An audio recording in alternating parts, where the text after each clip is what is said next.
Hi, I'm Kim. You're watching Kim Wilson TV. My channel is dedicated to helping victims of narcissistic abuse get free and stay free. I'd like to take a moment to thank you for your donations to our channel's PayPal account. Your donations keep the channel going and keep the channel growing. I would like to ask you guys to do me a favor. I am still on a ban at Facebook and Twitter, so if you feel so inclined, please help me share my videos at those locations. I know many of us belong to the same narc abuse Facebook pages, so I would appreciate if you would do that. And every like, every share, every subscription just absolutely means the world to me, so thank you very much. Part of my exit strategy was leaving Trevor, leaving his house of pain, leaving the province that we lived in, and going back to Saskatchewan, where I owned a small home in southern Saskatchewan. Way down on the grid roads. I think the closest town to us would have been Scobie, Montana. Being back in a home that I really did love and one that I owned outright, gave me a feeling of security. There was an opportunity to renovate, decorate, and make that home very much my own, and I was very excited about that. And of course, I had left Trevor, which I desperately wanted to do. I was back in my home in a very small, quaint prairie community, and I was most definitely in a pink bubble. Now, the pink bubble of euphoria and excitement and happiness about being free burst quite quickly, and of course, then I was hit with the harsh reality of, now what? Oh my God, what just happened? All of that, and we all experience that feeling of, how do I move on? Where do I go from here? How do I restore my life? How do I restore my career? How do I reconnect with people that have been long since lost? Now, I was with Trevor for 5 years, and I feel bad even saying this because I know many of you have been with your narcs for 10, 20, 30 plus years. And I don't want to seem like I'm whining after 5, but the 5 years was horrible. In fact, I have struggled to even find value in 1 minute I spent with Trevor. So though I didn't lose 10 or 20 years, the 5 years that I did lose were valuable to me. And those 5 years are gone. I'm never getting them back. And I did have quite a bit of resentment about that. Not only were the 5 years gone, but typically throughout my lifetime, every year produces some progress, steps forward, strides made to improve the quality of my life and the lives of my children. So I guess I felt like the 5 years were gone, but there had been no progress. 2 steps forward get dragged back 10. So I really felt like I was not only out those 5 years, but I was way worse off than I had been initially, of course, when I met him. So it had been, one negative after another negative. I couldn't find anything positive in it. And I really was struggling to see a light at the end of the tunnel that wasn't, attached to the front of a train. And quite bitter and, really angry about losing those 5 years. So, of course, I'm looking for a lifeline, and as I'm unpacking, I come across a book that I'd owned for years, and that book is The Secret, and I'm sure many of you are familiar with that book. Well, I couldn't read it. I just didn't have the brain function to read it, so I ended up watching the movie again. And all it did was make me feel more frustrated. First of all, I cannot project like that. And another aspect of that concept is people are aspiring, to have the big house, the tall, dark, and handsome partner, the 3 cars. And I simply don't aspire, to have those things. And of course, many of you know that I have a strong faith in God. And I guess, things like vision boards and, aspiring to have certain things really feels to me like I'm taking my will back and I'm identifying things as I want that, I want that.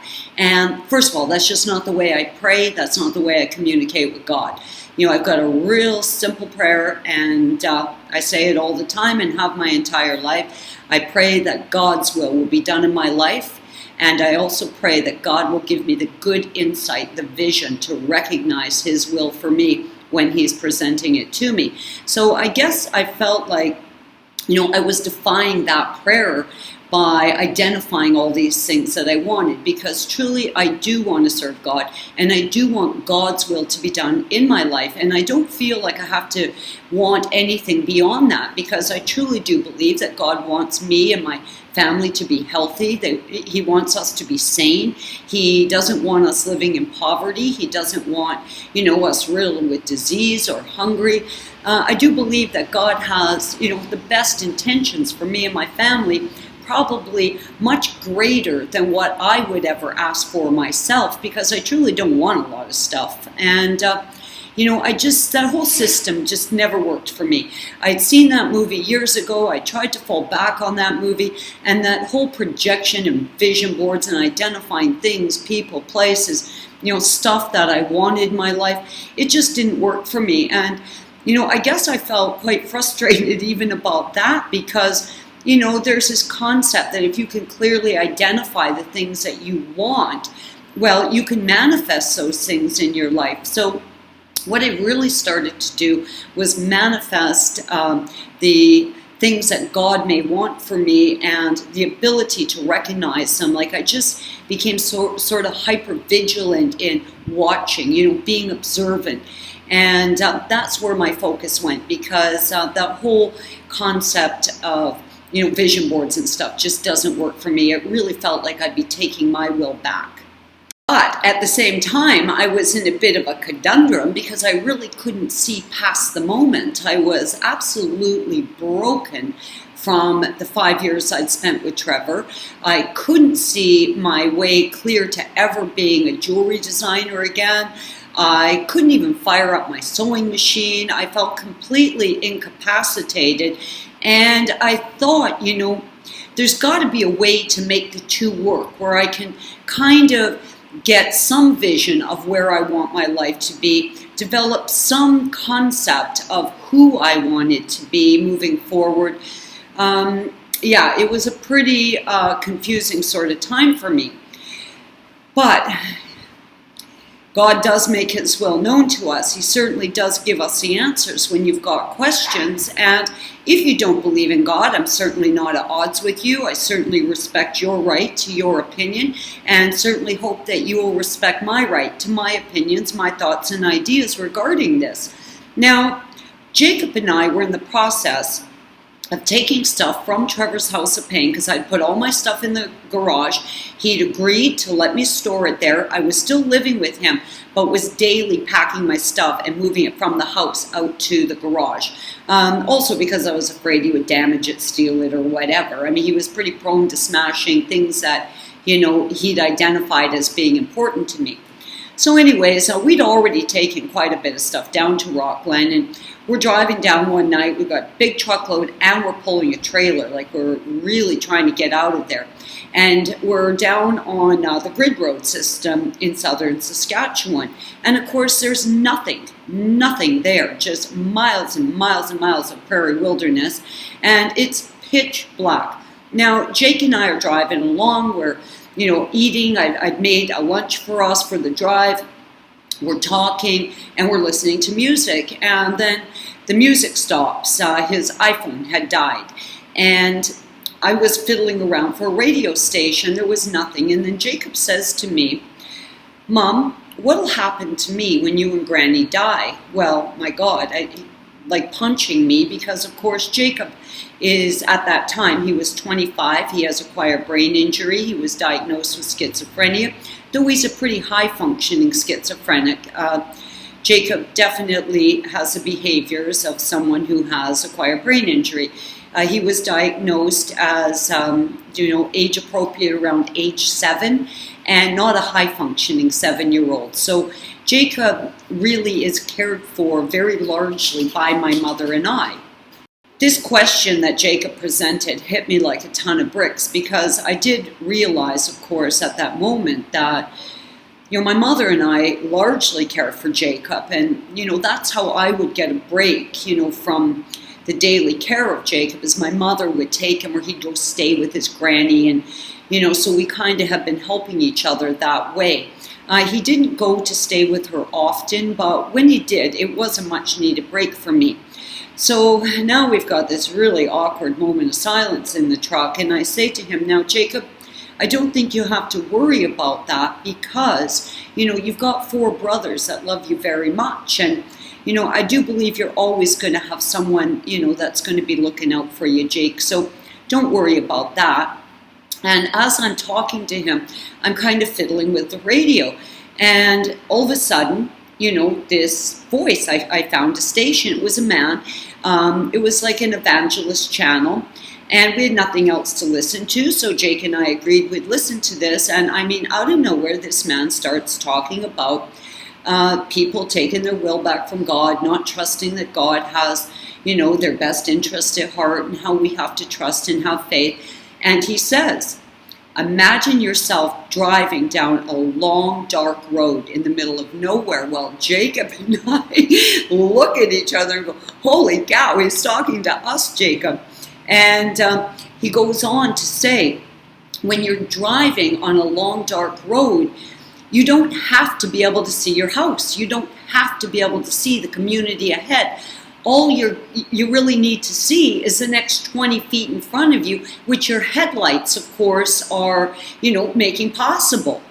And wow, is this timely?